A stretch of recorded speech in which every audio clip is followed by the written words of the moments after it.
When it comes to tech use in your family, perhaps one of the most important ways to set a successful course is to start with open conversations and a family tech agreement.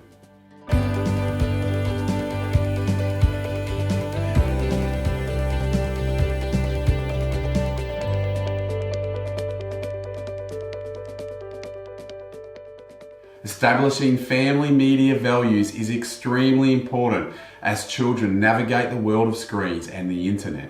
A great tool for any household is to establish tech agreements or contracts that the members of the family all contribute to and then later can be referred to and refined. Challenges around screen use is one of the biggest pain points we hear of from parents, and like any important journey, having a roadmap is super useful to refer back to. In the notes attached, you will find a bunch of helpful links and templates to help you with this task, including a template summarizing this video with conversation starters. Firstly, can I suggest that you find a relaxed and casual way to gather as a family to discuss this topic. This is not meant to be a list of rules from you, the caregiver, but a conversation that includes reflection, discussion, values, and rules. The younger you can get kids involved, the better, so you can establish principles before strong habits are formed. If you have regular family meetings, this is the obvious place. Creating a space for discussing family goals and values is a really good idea, generally speaking. You want this meeting to be fun and collaborative and not a bore, especially if you want to repeat the process again. One sure winner is to have some great food and maybe some treats as you do it.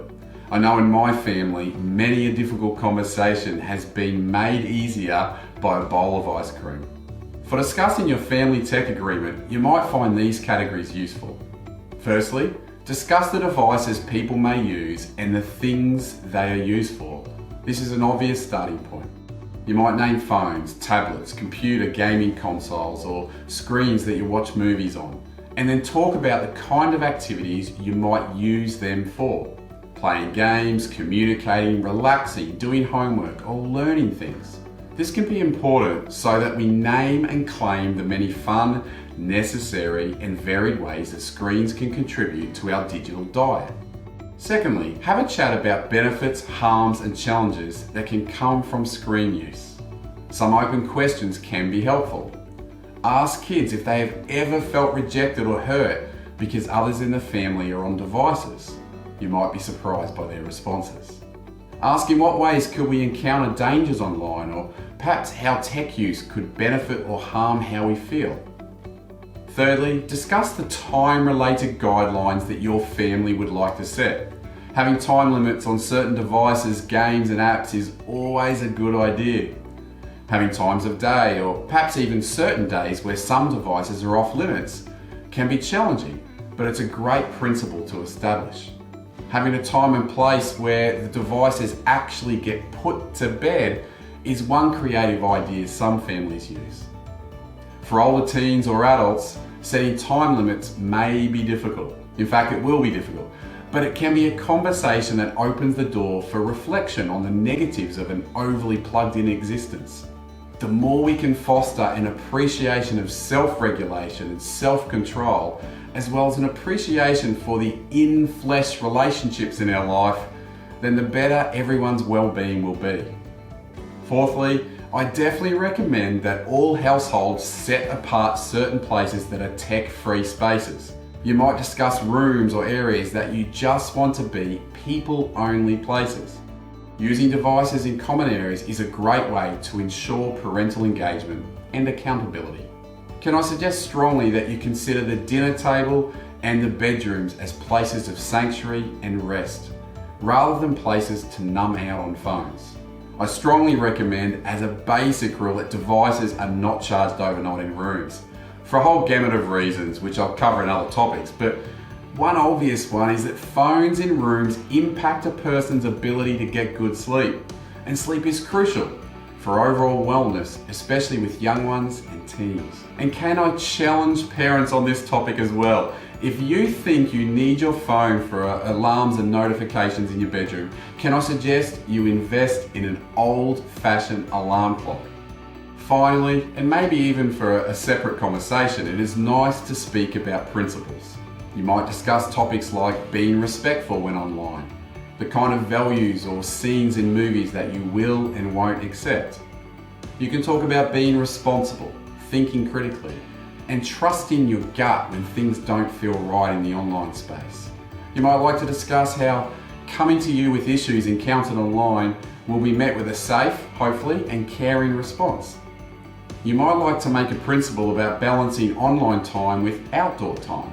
In our family, one quirky but important principle came out, that we want to use screens where possible to bring people together rather than to separate people. We love watching family movies together or cheering on our footy team together.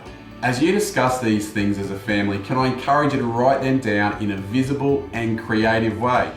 In our family, we used a whiteboard, but sticky notes, butcher's paper, whatever works and allows everyone's thoughts to be captured in a fun way.